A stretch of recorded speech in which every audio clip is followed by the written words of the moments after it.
going on, everybody? I just wanted to give an update video here. I cannot remember the last thing that I went over in the last video because I've made a couple of videos. I haven't edited them yet, but this is where I'm at now. You can see I've got the timing belt on. I'm only going to run the alternator. I'm not going to run power steering. I'm not going to run an air condition right now. We'll have to see if I can fit those in once I get the turbo and everything on there. I'll pop up a picture showing the kind of a mock-up with the manifold and the turbo and all of that here.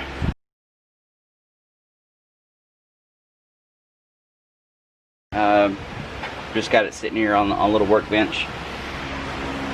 For right now, I did have it mocked up. You saw in the picture. Got the clutch, pressure plate, flywheel, all that on there. Just ready to put the transmission on there here in a minute. Got the wiring harness on. I'm running GM, not flex fuel, just GM V8 injectors, which I think they put out 800 liters per hour, if I remember right. So yeah, that's where I'm at right now. I'll do an update here in just a minute when I get the transmission on there. Alright, so like I said, just coming back the next day. Got the engine, transmission mounted together, mated, whatever you want to call it. Just getting ready to put it back in the car. I think I've got everything together. I need to put a plate there, but I'm sorry if you guys wanted more content on this. I figure if you're tuning into this channel, you probably know how an engine goes together, and maybe not. But like I said, I've got it all together here, just ready to put it back in the car. So I'll update this in just a minute once I get it in the car and get the mounts all hooked in. Alright guys, it's been a few days since the last clip that I showed on this video. I've got the engine in, just getting the plumbing for the turbo all situated. I've got an issue right now with it cranking. I think I just need to go back and switch a couple of wires at the ECU, the A14 and A12 wires, because the idle air control valve, the engine that was in here was a 3-wire, this one's a 2-wire, so you got to kind of flip it around, even though I've got the adapters going from OBD2A to OBD1. But anyway, I have to switch those around still, and hopefully that should work. It cranks, it idles roughly, but it won't, if you give it any gas, it just kind of surges. So I think that's what it is. But let me fix those 2 wires and I'll come back on here in just a minute. I did, however, want to show something. I cannot take credit for this. I saw it on another video where a guy was installing a turbo, and he had to cut his piping because the piping that comes is just kind of a generic set. Excuse my messy garage here. It's just a generic set. It's got a few bends in it, but for my application it doesn't quite work, so I had to cut this. Just used my cutoff wheel here, and then took my sander and cleaned up the edges. Well, when you do that, you get rid of the nice bead that they put on here. So what I found on another video was somebody who took some wire crimpers, cut the ends off basically, and you see if I can get the camera to focus, basically you go around the edge and put a new bead in. I'll show you here in just a second. Let me see if I can get the camera set up and I'll show you. Okay, I don't know if the camera's focusing.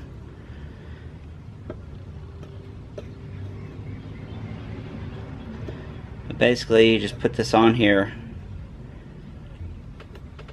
You can crimp it, kind of rocking it back and forth a little bit. I apologize, it's not quite focusing. And just go all around it.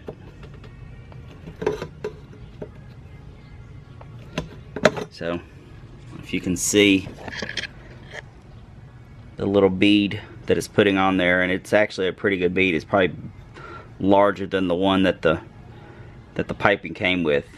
So that'll keep the clamp and the silicone coupling from sliding off. But that's what I'm doing every time I cut one. Just wanted to show you guys. But like I said, I can't take credit for this. I saw it on somebody else's video. I can't remember who it was, but anyway, like I said, I'll get back with you in just a second once I get this wiring thing figured out. Alright, thanks. So I did get everything in here. I do have it running. I'll crank it up here in a minute. I had some trouble at first. It did idle not very well.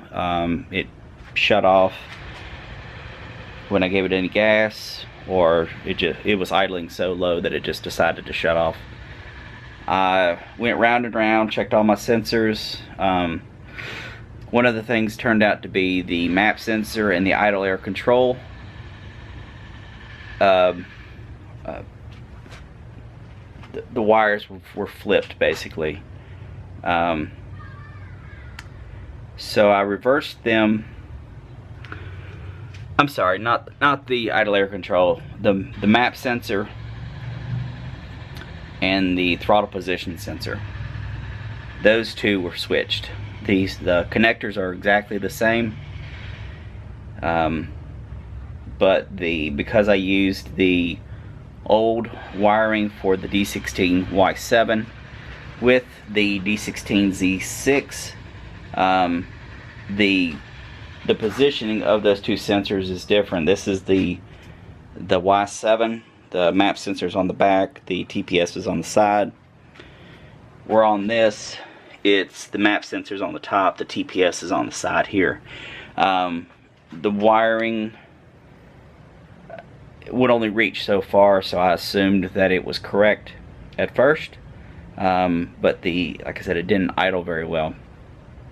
So I had to lengthen the wires a little bit. I switched them. It idled perfect until I gave it gas. It got up to around 1500 RPMs, and it would surge up and down. So I took the idle air control off, sprayed a bunch of brake cleaner in there, loosened it up, I suppose, and it idles fine now. I was chasing all kinds of problems, so I went ahead and I put the 240cc injectors that were in this engine, I put them back in just to rule out one of the issues.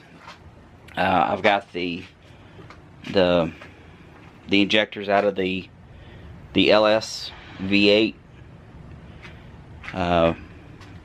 here. I'll put those back in later. You can see I put bullet connectors on them just to make it easy to swap out in case something happened. I kind of preemptively saw maybe an issue. So when I put them in here, I just put the bullet connectors in. So problem I'm having now is I'm not getting any boost. Initially, I didn't realize there's a fire ring under the wastegate here, that it wasn't installed. Didn't realize. It's been so long since I worked on turbos, and I didn't even think about it. So I installed the wastegate without that fire ring, and it was basically not putting enough pressure on that valve and just causing a lot of exhaust gas to come straight out of the pipe, which is not going to the catback. I call it a catback. There's no cat on this car, but it was just basically coming out in front of the engine into the atmosphere, just at idle, which shouldn't happen. It should not do that until you reach whatever the spring is rated for. This one should be rated for 8 psi. I'm only getting about 3 psi on my gauge. So if you can think of anything that I might have done or might need to check, let me know, because I'm kind of dumbfounded here. So anyway, let me start this up and you guys can hear it run. Sounds pretty good, I think, with the Yonaka exhaust on it.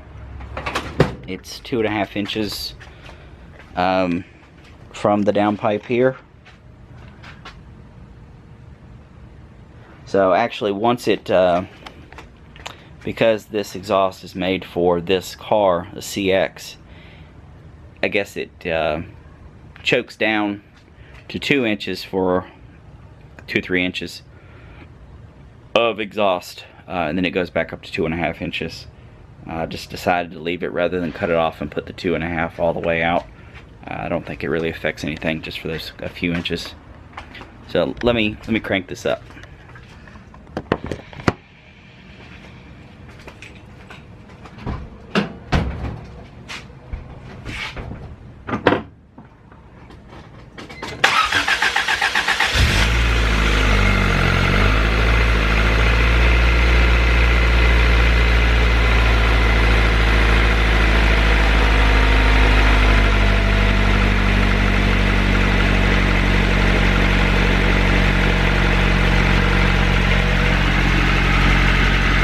See, it idles pretty well.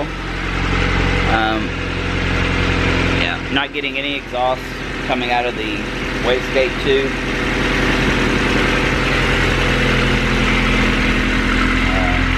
Got it set at 40 psi, or 42 maybe, of fuel pressure. That's what it is at stock. I've got an adjustable one. I guess I could turn that up some if I wanted to. But here's the Yonaka. Sounds pretty good. It doesn't sound ricey in my opinion, or real like a rattle can. A lot of that exhaust sounds like a coffee can to me. This one did not. So shout out to Texas Honda channel for recommending this one. I love it. So it's been awesome. Sorry, just playing with the gauges here. I haven't actually seen them at night. Must have not have hooked up the dimmer to my. I put some gauges down here. I've got oil pressure, volts, and water temperature. Boost gauge. I guess I screwed up when I ordered this one. I thought I'd ordered the vacuum and boost, not just the boost. I'm never going to hit 35 psi. If I do, that'll be awesome. But yeah, I've got the check engine light. I haven't even scanned that to see what that is, but it could just be because I'm running an OBD1 engine with an OBD2 harness. I do have the OBD1 ECU. I did have to, it was for an automatic, I did have to swap it around, remove some jumpers to get it for a manual. I did convert this. I think I said I did convert it to a manual. Works really well. I had a real hard time getting the clutch to disengage. I played with that a lot. I went through a few slave cylinders. When I did all this conversion, I went with new master cylinder, new slave cylinder, obviously new clutch, pressure plate, all of that stuff. I went through a few slave cylinders trying to get this one right. Ended up welding on maybe an 1/8 inch onto the end of the slave cylinder to try to get a little more play in it, a little more travel, I should say. That really didn't work. The clutch pretty much engages just off when as you're coming off the floor, and it's a really heavy clutch. it shakes the whole car because that six puck stage 3, I believe, clutch, rated for, I don't know, 450 horsepower, which I'll probably never hit, but if I do, that's pretty cool. I'd like to be somewhere around 3 in this car, but like I said, I'm not really seeing any boost, so I don't know what I'm hitting, so I can't judge that. I was trying to see if the boost gauge jumps. Sometimes it has been jumping at idle. Not sure why. Just jump up a few. But I got the air-fuel ratio hooked up. It's running pretty rich, I believe, on the rich side. 12.6, 12.7, I think, is rich. I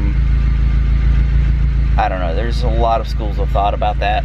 A lot of people say 14.7-ish is where you want to be. I think that's on the lean side for power. So yeah, so right now I don't have a Honda any kind of way to tune my ECU yet. I want to do that eventually, so that's, if I can find a used one, that would be great. New, they're $800-900. I did find a used one about a half hour, 45 minutes north of here for about $650. I don't know if I can do that right now, but anyway, I think I'm going to run it like this and see what happens. I'll watch my AFRs. I put that in there specifically because I was turbo in this, and I didn't want to run it too lean. So I'll keep an eye on that. Like I said, I want to put those injectors back in there. I am running the Walbro 255 pump, so I should be definitely running on the rich side with all of that running once I get it tuned. So anyway, just wanted to update you guys. Like I said, if you know anything that I can check, let me know. Please let me know, because I'm running out of options here of things I can check, just based on what I know and what I don't know, obviously, and I want to get this thing straightened out, fixed. I'm tired of chasing all kinds of problems. I like things just to work. I understand that doing an engine swap and everything, and the problems are just inherent, but I'd like to get this thing fixed and running good, and so yeah. Anyway, thanks again for watching. Like, share, subscribe, and I appreciate it. Talk to you guys later. Thanks again.